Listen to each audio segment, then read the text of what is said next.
Hi, everyone, and welcome back to the ENX2 podcast. I am not your host, but we thought that we would kind of flip the switch, take this opportunity to interview our very own host of the ENX2 podcast, Chris. So for those of you who don't know me, my name is Mariah Curtis, talent coordinator here at ENX2. So welcome, Chris, to your podcast. How does it feel to be on the other side of the mic? It's interesting to hear you say, welcome to my own podcast. You have been the host, so this is your baby. Yeah, this is new. This is a new feeling to be on the other side of it. It was weird having it start and then not going all right, like I do every time.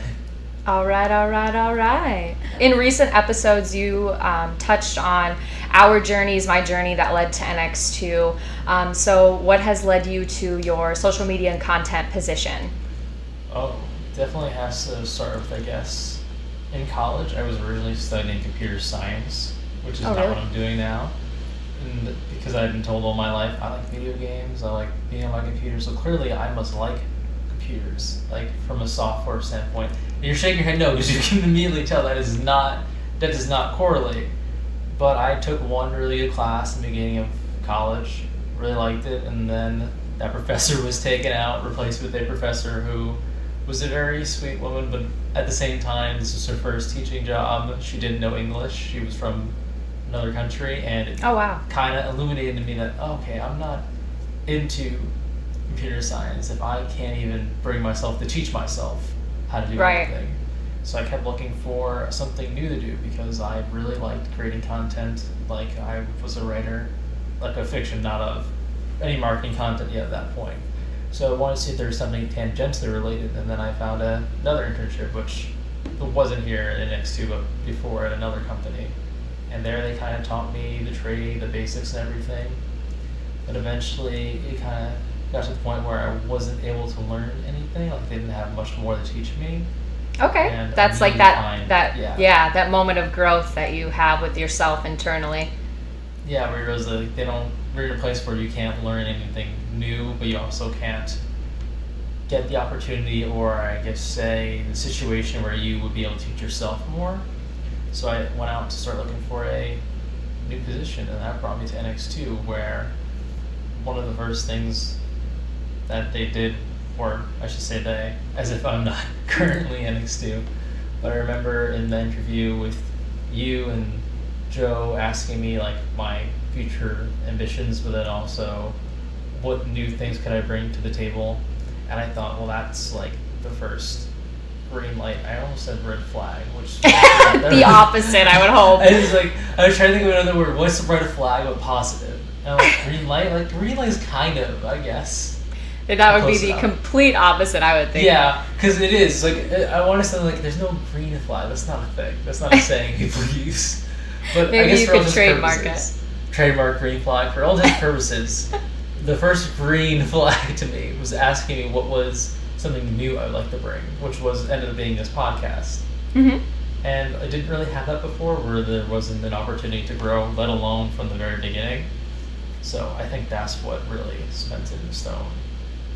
That brought you here. NX2. Social media and content was basically the main skill set I was able to bring the content that we needed for all our clients. But the ability to start doing a podcast or anything else, that's what made me want to come here. So there was absolutely. I mean, even like just with my own story, like how I came in as social media assistant, and then there's just kind of like some shifts, some changes, and then you never know where it could lead. And I think that's really, the good thing about here is like, exactly, this is the need that we have right now as a company, but, in the long term, where do you see yourself? Where do you want to be? And maybe, you have that content and social background, but, you want to start the podcast realm for our clients, and you want to, move forward with our brand, and which is what you're doing. So that's incredible. And then, as we grow and get larger, there's going to be more opportunity for that as like a full-time role. And then, you know what I mean? Take it and run with it. That's really, even just with my position as talent coordinator and overseeing the interns, like you kind of just, all right, there's like some need for it, and then you just run. And then it's what you make of it. I also did a little creeping investigating myself. I'm pretty good at that, I'd like to say. had to do that for everybody, so I feel that. Oh yeah, I've turned into like the biggest creep, like honestly, just like Google searching people's names. But you did mention this too, that you are a fiction writer and you have been writing since high school, and that you've written over, I think it was 12 novels and published half of them. Is that correct? Yes, that's correct. It's extremely impressive. What fuels your passion for wanting to, write and create these, nonfiction or fiction novels and stuff like that, and get them published, when you do have a full-time job in writing? So like you're literally going 9 to 5 writing for our clients, and then going home and still having that passion and that drive to continue to write. Like how are you not burnt out? Like, what is the secret? Well, I think the first thing you need to know is that you don't sleep. Okay. You don't sleep. There is no such thing as sleep. It's like, you ever seen the, I think it's a Simpsons meme where you have the board, all the things you do, and then you take that fifth thing and you just slip it in and push sleep off the schedule. Okay, so that's you? Yeah, but like, I guess in all seriousness, they are, I guess conceptually, I do the same thing. I'm literally typing on a computer, but they're not really the same. Mm-hmm. I mean, since high school, the whole reason I wanted to write is because I kept thinking of different ways I could put myself into whatever story I was reading or watching, especially as I was a huge superhero nut, watching every DC cartoon there was and thinking, well, how cool would it be if I were right there? Or Robin. Robin, not Batman? No, Batman sounds like his life is really depressing and he's depressed. Oh, that is but true. I want to help Batman. I want to be Batman. if I'm Batman, there's way more expectations. Put Batman through therapy. Oh my god. There's a reason there's 5 Robins and only like 2 They couldn't handle it? at that time. I know they couldn't handle it, is that they had to freely go be whatever they want. Eventually I get to get a new costume as Robin and take off a different name. Batman's always Batman, he's always gotta be all mean and scowly, and then that's fine to be like the person who's bouncing off of him. I don't need to be Batman. The only thing I'd want from Batman is the billions of dollars, and being Robin also just shares it with me. So that's true. That is true. But yeah.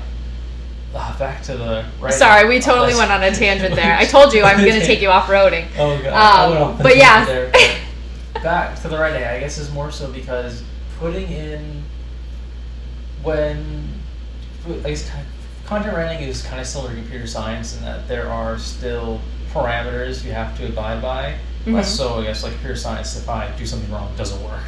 Mm-hmm. Where with content writing, there's more freedom. It's like a midway point between what I thought I was going to do and what I'm just doing, where I'm writing content and I have a freedom to kind of make it creative as I can within the parameters set by our clients and like their fields. But that still doesn't, I'm trying to think of a way to phrase it without sounding really vain or insane, but like when you're writing a story, you're playing God for essentially. Okay, yeah, you're creating the universe, you're creating Like, no one can tell me no if I want to do something like that. Mm-hmm. If I want to have a character do this or that, if I want the world to have this and this many rules, this works or this doesn't, this is the history, that's all me. Every decision's mine. I have complete control. It's a playground, and it's just, I get to mess around with it. Yeah. And I can just explore any idea I wanted versus when I'm writing for a client where I'm trying to find a pinpoint perfect thing for them, and it's just a very different kind of writing. The only thing that I reflect that gets burned out between the two of them is just my fingertips, because it's the same mechanical thing, but I think mentally there's not a whole lot of crossover. So I don't think I ever really feel burnt out. Usually if I feel burnt out on one, I don't feel burnt out on the other. Oh, good. Yeah. That's cool. So kind of take you a little bit down more into your after hours passion projects, I guess you want to call them. But I also noticed that you do have a YouTube channel, Something Central Comics. If you could tell us a little bit about that. For one thing, it's expanded from just a YouTube channel to a website, just called somethingcentral.com, which we'll have to put that like below, like the arrows. Yeah, click here and it's somethingcentral.com. Yeah, that's where I found that while I do like making videos, I enjoy writing them more. That's probably more similar to what I do, like for ENX2 with content and social media, because I'm particularly trying to target an audience. The difference is I don't necessarily know the client. The client is not a like specific company or even a person. It's like an entire entity. I'm just trying to figure out how do I get views. But while I realized that I enjoyed it, I enjoyed writing the videos more than making them. While I have come to enjoy like editing videos, it's also a very tedious and time-consuming process. Versus where I'm writing, I can bump out a couple articles in a day if I wanted to, if I like had the time, and it's just fulfilling. So I want to create a website where I could post all those things. Say I write an article, but it could be months before I have time or the chance to really get down to edit into a video. I can still post it somewhere. There's still a place where I can communicate, where it's like my voice purely, and there's no worry about being interrupted by YouTube ads or the YouTube what's the fair use projects where they keep striking your channels as you have any kind of content that's technically protected of fair use, which is when you ever use footage from something else, like a movie or a TV show. Oh, and then they flag it and stuff. And they flag it, and their automatic system flags it. I don't have to have the problem on my own website where I can just post pictures or graphics to go along with anything that I'm saying. So what is the background of the content on the website? Oh, the content is on the website is both the YouTube content where it was opinions off comic books, whether it be reviews or opinion essays. So you would go on and like review like Wonder Woman, like the movie, new movie? I did review Wonder Woman the movie. Those actually like a few rare occurrences. Usually it's Wonder Woman the comic, so to speak. Like if there's a comic arc or a series that I just finished, I'll usually write a review and make like a long video form. Like my top 3 videos are, one is a DC versus Marvel game where I did that just out of fun on the afternoon, where I decided, hey, what would be a cool roster for a video game that was DC versus Marvel? But that was like a one-off video. Most of those are like my second most popular, which was a video reviewing Red Sonja, which was a series by Gail Simone, who's a prolific writer. And she just kind of took this admittedly outdated classic character, Sword and Sorcery, who kind of exemplified a lot of the problems in like older comics where for some reason she was able to kick everyone's butt and not really have any kind of character at the same time she did in Chainmail Bikini. If you probably... Of course. So Gail Simone, who's like a prolific feminist writer, decided that there's a lot of concepts in here that would be really cool, and you just tweak them a bit. It doesn't have to be as kind of lame and gross as it usually is. And she made this 18-issue series that I still think is like the character defining for a character, where Red Sonja was truly a barbarian, where she's not... It makes sense that she's both violent and savagery, and she has a personality, and it's not just like to appeal to anyone. She's very crass and kind of... I don't want to say she's edgy so much as you could cut yourself on her personality, so to speak. I guess this is kind of the same thing, but she's not sulking like or brooding on a gargoyle like Batman. She's more so that she's abrasive and she's candor is probably the best way to describe her. And going through that series and picking apart what was it that Gail Simone did to bring this character to like a modern age, and then also what aspects did she keep, and then how does Red Sonja react to the world around her and her villains? That kind of creates a kind of story, because every one of her villains were some kind of patriarchal toxic king who in one story was manipulating her and an old friend to fight each other so he can gain control of his father's throne, or a second one being a pharaoh who, this is based off like olden times, kind of based off of a pharaoh of Egypt who owned millions of slaves. He decided that he wanted to have this grand party before he died. And if she didn't get all these different artisans to celebrate his death, he practiced this old ancient custom of taking all of his slaves with him. Oh, wow. And she obviously decides that, well, I'm not going to let him do that. But this seems like an easy way to do that. So she goes on this journey, meeting all these colorful characters who all kind of help her find a new aspect of her own personality. It all culminates in the fact that, oh yeah, that's right. At the end of the day, Red Sonja is still the she-devil with the sword. And she's going to behead any person who thinks that, like, you can get away with utter nonsense like owning slaves and taking them to the grave with you, as insane as that sounds. Right. So that was kind of the content. What is usually I'm trying to like dissect the story and figure out what it is that makes it. Oh wow. So to speak. And then posting on the website is just like in written form. Cool. No, that's awesome. Yeah. Okay. So, is it like a transcript kind of thing, or just kind of more Usually I write summed up? I usually write the articles. I usually write my scripts as if they were articles already. Oh, cool. So it kind of just translates over. Okay. So it's like the reverse. It's more like I make the video off of the article than the article off the script. Now I just finally had a place to post the articles, so to speak. So.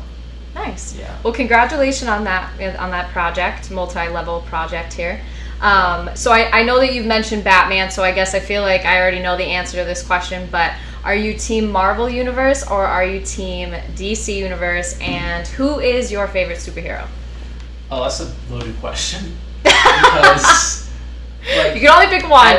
As a kid, I grew up on the DC cartoons, like the Batman animated series, Superman animated series. Yeah. And then I'll always be in love with the Justice League animated series. When introducing me to John Stewart, Green Lantern, it was formative to my youth to both have a superhero of color. That was like the first time I've ever seen on a cartoon. Mm-hmm. Static Shock was out, but I had not discovered it yet. So technically Static Shock, I reckon, was first, but I didn't realize that until I had watched Justice League and saw Green Lantern. And then at that point, I think DC kind of had me all the way. Yeah. Though, after those cartoons kind of ended, I also became a huge fan of the X-Men, because they are always like an allegory for any kind of person who's been othered in society. So that also really spoke to me. So it's really hard to say which one I prefer, DC or Marvel, because at the same time, I like DC better. But if I had to pick between Justice League and the X-Men, I probably would pick the X-Men. Yeah. I think if probably just lean towards DC. I feel like it's like a safer option to explain it, because I love all of DC, where with Marvel I'm like half of Marvel. Okay. But I like that half of Marvel more. I don't know. I like Marvel because it's like when you watch a movie, like, you know, from the Marvel universe, like all the new ones, like, I don't know, it's just like you have the comedy, you have like you have like all of the levels. It's like action packed, funny, you're like crying, and then you're like laughing. Like, it's just like the whole kit and caboodle, but that's just my 2 cents.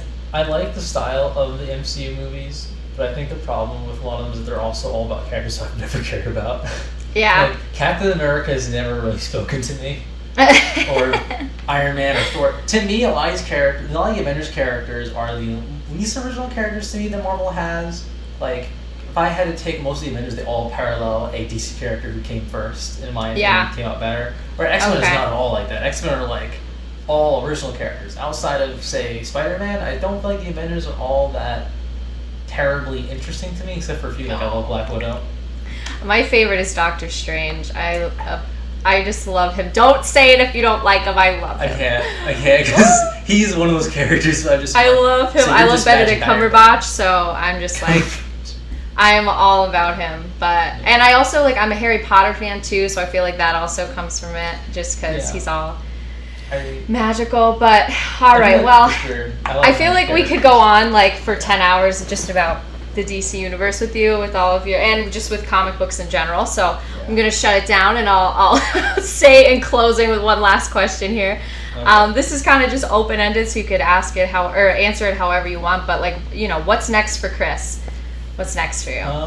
I think what's next is that after we've kind of, I don't want to say gone through, we've gotten everybody on the podcast in the company, everyone's like appeared at least once. So I'd like to start picking out topics where maybe getting more than just 2 people to talk about a topic.